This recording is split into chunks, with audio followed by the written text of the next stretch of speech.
Bonjour,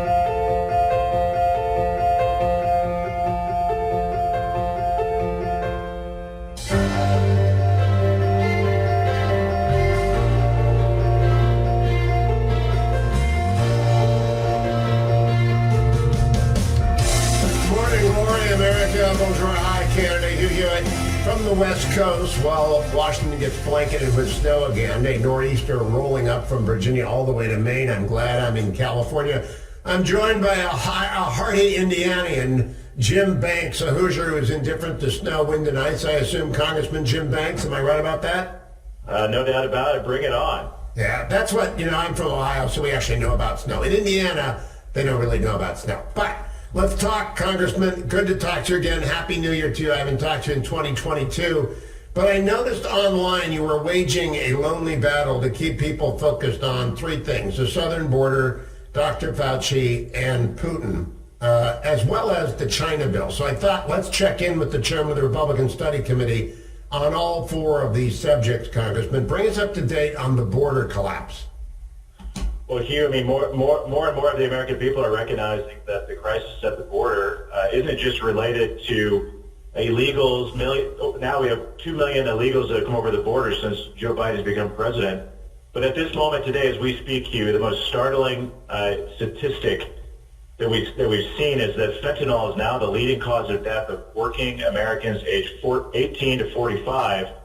That in and of itself, Hugh, is something that all policymakers, all Americans should be focused on as we win back the majority and focus on securing the border again, like it was under President Trump. So often when I travel to the border, I get beat up by liberals in my district or the talking heads. Why are you thousands of miles away from Northeast Indiana? But those drugs are directly affecting and destroying families, affecting communities in Northeast Indiana, all over the country, and that's what Republican Study Committee is focused on greatly at the moment. The only thing that will stop fentanyl, which is synthetically produced and can be produced en masse and is in a couple of provinces of Mexico, is physical barriers and high-tech equipment for people passing through those physical barriers. I used to think we only needed 900 miles of fence. It might be more now because the return on fentanyl simply makes possible extraordinary investments for the cartels, if I'm correct, Congressman Banks. Well, no doubt about it. Every time I go to the border, I'm struck by this. I talk to the Border Patrol agents, and Hugh, these Border Patrol agents aren't political. They're not Republican or Democrats, but they all tell me the same thing, that the border wall makes their job a lot easier. It makes it more possible for them to stop the drug flows because it pushes them to certain points that where they can police it more and push back on it more. They're as devastated by the failed Biden border policies as anybody, as they recognize that they're failing, and that's directly what's causing the drug flow to continue to affect America in such a big way. So we have to be focused on that. Republican Study Committee is focused on that, and the solution is simple: go back to the Trump policies that worked. Continue building the wall, reinstitute the very effective Remain in Mexico policy under President Trump, reinstitute that right away, and then stop the devastating, the failed catch and release policies that we know had such a drastic impact under Obama and now again under Biden. That's what's causing this mess to begin with. So, Congressman Jim Banks, when the RNC gets together, and it's really the preeminent caucus in the Republican side, it has to talk politics. Today, Punchbowl News morning newsletter has this: Biden is tanking in the polls. As we pointed out yesterday, a New Atlanta Journal-Constitution poll had Biden's strong disapproval at over 50%. Overall, Biden's approval was at 32-62, a truly dismal number for any president in a midterm election year. Will the Republican Study Committee, the National Republican Congressional Committee, Jim Banks, Kevin McCarthy, and the rest of you be able to take advantage of this? Well, without question. I mean, you recognize that this president has the lowest approval of any president in American history at the end of his first year in office, and it's only getting worse. You realize the effect that that's going to have on this midterm election. I was with Leader McCarthy and the Republican leadership team over the weekend. We had a summit as we talked about preparing for not just the midterm election, but for January, for preparing our agenda. that we will roll out when we get the majority back after the election.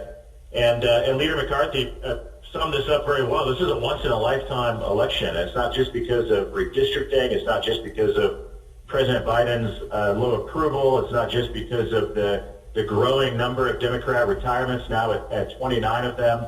But Republicans have an agenda that is a lot more different and a lot more popular to the American people than the out-of-touch agenda of these Democrats. And that's going to cause a dynamic where we have a chance not just to win back the majority, win it back in a big way, but we can't let up. We got to keep doing what we're doing, recruiting good candidates, raising the money, and then getting out and telling the American people about the agenda that we have that's so much better for America than what they've got. And we're going to have a good election night in November. I'm talking with Congressman Jim Banks from Indiana. He chaired the Republican Study Committee, good friend of the show. Congressman, now turn to Dr. Fauci. I had a column in the Post yesterday about the credibility gap. He's like McNamara in the 60s. People didn't believe McNamara by 1965. People don't believe Dr. Fauci anymore.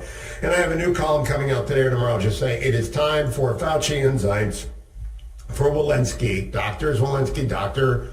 Fauci, Mr. Zients, who runs the White House COVID response. They've all got to go. I mean, they've completely lost confidence. Agree or disagree? I completely agree. And you see the new CDC recommendations on getting rid of telling kids not to wear cloth mask anymore. I mean, from day to day, Hugh, I'm a dad of three girls, 12, 10, and 8 in public schools, and you know, as all parents around this country are dealing with the mixed messages, the flip-flop on mask and vaccination mandates for kids, and all these recommendations that are so confusing and out of touch with reality. That's why, as you mentioned in your piece yesterday, the CDC approval rating, half of Americans don't trust the CDC. They don't trust Dr. Fauci anymore, and it's for good reason. It's time for a change there. It's time for an effort by this president, by all of our leaders, to restore faith in the CDC and our public health officials, because so many Americans have lost that faith. Now let's turn to the China bill, because I was sort of an advocate for this, but you've been doing yeoman's work on exploring and explaining why it's not really good for America's defense, the version in the House. What is the bill? What ought it to be about? And if it does change, would you support it?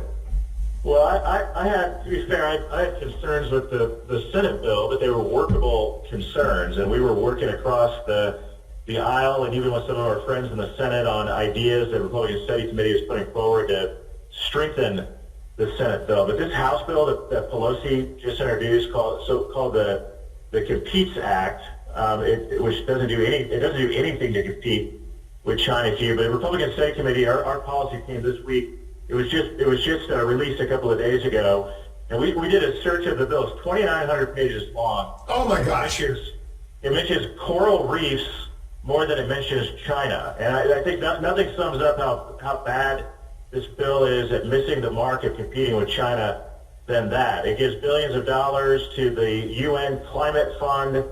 It creates a chief diversity officer at the National Science Foundation.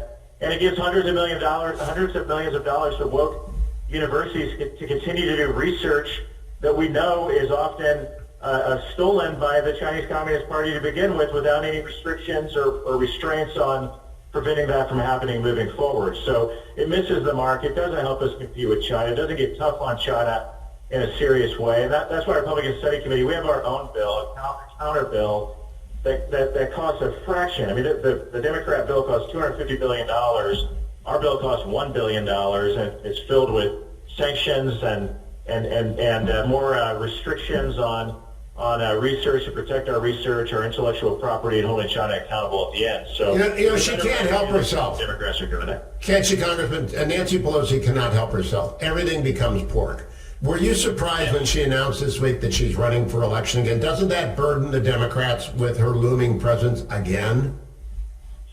I don't know. I mean, it reminds me of when Speaker Ryan made his announcement that he was retiring halfway through his term, and we had a mixed debate about that. You know, did that hurt our fundraising efforts? Did that affect our election chances? And I don't at all disrespect Speaker Ryan's decision to do that. So when Speaker Pelosi announced this week that she made this decision that she's going to run again. One, I never take her at face value. I never trust what she's saying when she makes announcements like these. So we'll see. But the fact is, she is the most unpopular politician in America, and there's no doubt in my mind that her being on the ballot is going to hurt Democrats even more. Yeah, it was like having run the party into the ditch and having Joe Biden's disapproval rating soar.